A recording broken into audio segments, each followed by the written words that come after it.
Hello students, in this lecture we will solve the assignment number 1 and 2 for the chapter the fundamental unit of life. So students, इसमें हमने जो आपको दो assignment दिए हैं उनका सॉल्यूशन हम करेंगे, ठीक है। अगर कहीं आपने मिस्टेक की हुई है नोटबुक के अंदर तो आप उसको करेक्ट कर सकते हो, और उसमें एक दो क्वेश्चन में भी मिस्टेक है तो वो मैं आपको आज करेक्ट करवाने वाला हूँ। आप फिर जो आपकी नोटबुक है उसमें भी करेक्ट कर लेना साथ साथ, ठीक है। तो फर्स्ट जो क्वेश्चन है फर्स्ट असाइनमेंट का वो क्या है आपका, सेंट्रोसोम इज फाउंड इन। तो सेंट्रोसोम जो होता है वो आपका साइटोप्लाज्म में प्रेजेंट होता है। तो correct answer for question number 1 is cytoplasm, option number A, ठीक है। सेकंड जो आपका फंक्शन ऑफ सेंट्रियोल, तो सेंट्रियोल क्या करता है जब सेल डिवीजन होता है तो ये स्पिंडल फाइबर की फॉर्मेशन करता है। तो राइट आंसर ए, ठीक है, formation of spindle fibre. Third क्या है फिर आपका, which of the following organelle is present in onion cell. Onion cell क्या है, प्लांट सेल, ठीक है। फिर but not in human cheek cell, तो ह्यूमन चिक सेल क्या है, एनिमल सेल। तो आपको ऐसा ऑर्गेनेली बताना है जो प्लांट सेल में प्रेजेंट हो और एनिमल सेल में एब्सेंट हो। तो आपको पता है क्या है, cell wall. Cell wall plant cell में प्रेजेंट होती है और एनिमल सेल में एब्सेंट होती है, ठीक है।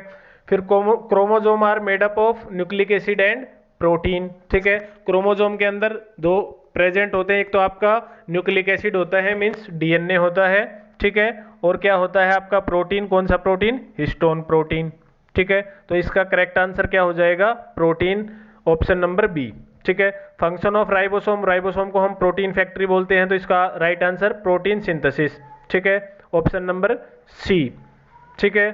फिर क्या है आपका क्वेश्चन नंबर जो 6 है, the endoplasmic reticulum are present in. तो जो एंडोप्लाज्मिक रेटिकुलम है वो कहाँ पर प्रेजेंट होता है आपका, साइटोप्लाज्म में, ठीक है। कहाँ पर प्रेजेंट होगा, साइटोप्लाज्म के अंदर प्रेजेंट होगा।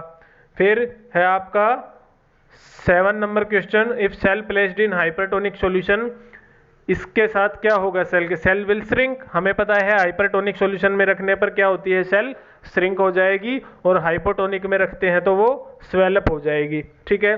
तो अगला ही क्वेश्चन है आपका, अगर हाइपोटोनिक में रखेंगे तो स्वेलअप हो जाएगी, option number C will be right answer, ठीक है। फिर आपका प्रोटोप्लाज्म कंसिस्ट ऑफ, तो प्रोटोप्लाज्म के अंदर क्या होता है, न्यूक्लियोप्लाज्म प्लस साइटोप्लाज्म। तो इसके लिए करेक्ट आंसर क्या हो जाएगा, सी, ठीक है, क्लियर है। तो लास्ट जो आपका क्वेश्चन है वो इसका है आपका, cell wall is in plant cell is, कहाँ पर प्रेजेंट होती है सेल वॉल प्लांट सेल के अंदर, तो सेल वॉल सबसे आउटर में प्रेजेंट होती है, तो outside the plasma membrane will be right answer, option number A, ठीक है। फिर आपका असाइनमेंट सेकंड है उसको भी सोल्व कर लेते हैं। इसके अंदर फर्स्ट जो क्वेश्चन है वो आपका, who discovered the nucleus of cell. हमें पता है जो सेल का न्यूक्लियस है वो रॉबर्ट ब्राउन ने 1831 में डिस्कवर किया था, तो ऑप्शन नंबर बी है वो राइट आंसर होगा, रॉबर्ट ब्राउन, ठीक है। फिर सेकंड क्वेश्चन है, which of the following are the main constituent of cell wall. तो सेल वॉल प्लांट के अंदर किसकी बनी होती है, सेलुलोज की, ठीक है, तो cellulose will be right answer. फिर थर्ड है आपका, who coined the term protoplasm. तो प्रोटोप्लाज्म जो टर्म है वो किसने दी थी, परकिंजी ने, ठीक है। नेक्स्ट है पावर हाउस ऑफ सेल। तो पावर हाउस ऑफ सेल किसको बोलते हैं, माइटोकॉन्ड्रिया का, क्योंकि इसके अंदर क्या होता है, एटीपी का प्रोडक्शन मींस एनर्जी प्रोड्यूस होती है, तो इसको हम पावर हाउस ऑफ सेल बोलेंगे, ठीक है। फिर है question number 5, which of the following is called kitchen of cell. तो किचन ऑफ सेल में आपका क्लोरोप्लास्ट आएगा, यहाँ पर करेक्ट कर लेना, फिफ्थ का राइट आंसर है क्लोरोप्लास्ट, ठीक है। यहाँ पर ऑप्शन नहीं दिया गया, मिस्टेक है ये, तो जो राइट आंसर होगा वो होगा क्लोरोप्लास्ट, ठीक है। Question number 6, which of the cell organelle consist of chloroplast. हमें पता है प्लास्टिड के अंदर क्रोमोप्लास्ट, ल्यूकोप्लास्ट और क्लोरोप्लास्ट प्रेजेंट होते हैं, तो क्लोरोप्लास्ट किसके अंदर होता है, प्लास्टिड के अंदर, option A is right answer. फिर सेवंथ है आपका, which of the following cell organelle is called suicidal bag of cell. तो लाइसोसोम जो होता है वो सुसाइडल बैग होता है सेल का, ठीक है, क्लियर है, तो option B is right answer. Root air absorb water from soil through osmosis, तो 8th का आंसर होगा बी, ठीक है।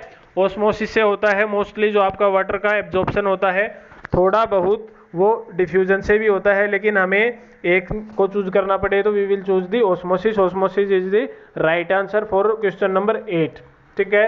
नेक्स्ट क्वेश्चन है कि स्टोर हाउस किसको बोलते हैं, सेल का। हमने अभी लेटेस्ट डिस्कस किया था, वैक्यूल्स को हम स्टोर हाउस बोलते हैं, सेल का।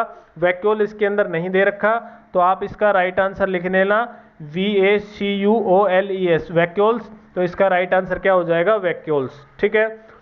Last is double membrane is absent in, तो किसके अंदर होती है डबल मेम्ब्रेन एब्सेंट, माइटोकॉन्ड्रिया के अंदर भी 2 मेम्ब्रेन है, क्लोरोप्लास्ट में भी डबल मेम्ब्रेन है और न्यूक्लियस में भी। तो बच गया कौन, लाइसोसोम। तो करेक्ट आंसर क्या होगा आपका, लाइसोसोम होता है, उसके पास एक सिंगल मेम्ब्रेन प्रेजेंट होती है। ठीक है। तो ये था आपका solution for assignment number 1 and 2। ठीक है। तो जहां पर भी मिस्टेक है वो आप करेक्ट कर लेना, क्वेश्चन में मिस्टेक है वो भी करेक्ट कर लेना, और अगर आपके आंसर में मिस्टेक है तो वो भी आप करेक्ट कर लेना। और जैसे ही आपका असाइनमेंट जितनी जल्दी कंप्लीट हो सके करके और मेरे को सेंड कर देना, I will check your assignment, और जैसे ही आपका असाइनमेंट चेक करके मैं वापस आपको सेंड कर दूंगा। ठीक है स्टूडेंट्स, तो thank you for listening me, take care, bye bye.